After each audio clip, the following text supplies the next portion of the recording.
যুদ্ধের আশঙ্কায় উত্তাল মধ্যপ্রাচ্য। শক্তিধর দেশগুলোর মুখোমুখি অবস্থান বিশ্বকে ঠেলে দিয়েছে অনিশ্চয়তার দিকে।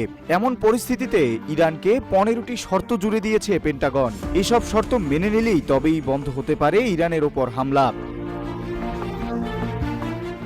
কূটনৈতিক সূত্রে জানা গেছে, যুক্তরাষ্ট্র ইরানকে 15 দফার প্রস্তাবের মাধ্যমে একটি কঠিন বার্তা দিয়েছে।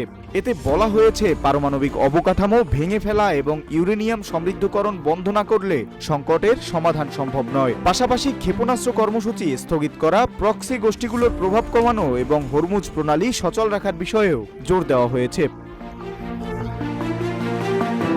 যুক্তরাষ্ট্র জানিয়েছে, ইরান শর্ত মানলে পারমাণবিক নিষেধাজ্ঞা শিথিল করা হবে এবং বেসামরিক কর্মসূচিতে সহায়তা দেওয়া হবে। কূটনৈতিক সূত্রের দাবি, পুরো প্রস্তাবটি পাকিস্তানের মাধ্যমে পাঠানো হয়েছে, যেখানে ইসলামাবাদ গুরুত্বপূর্ণ সেতুবন্ধন তৈরি করছে।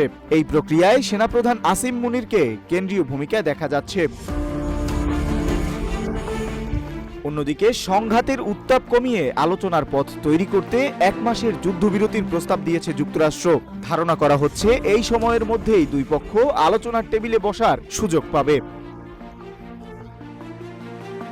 মার্কিন প্রেসিডেন্ট ডোনাল্ড ট্রাম্প দাবি করেছেন, ইরানের সঙ্গে তাদের আলোচনা ছিল ভালো ও ফলপ্রসূ এবং পরিস্থিতি বিবেচনায় কিছু সামরিক পদক্ষেপ সাময়িকভাবে স্থগিত রাখা হয়েছে।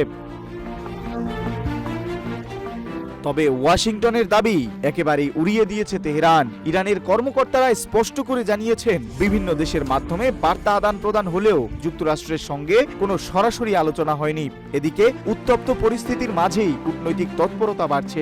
এখন প্রশ্ন, এই 15 দফা প্রস্তাব কি সত্যিই শান্তির দুয়ার খুলবে নাকি সংকট আরও ঘনীভূত করবে? নিউজ ডেস্ক, রূপালী বাংলাদেশ।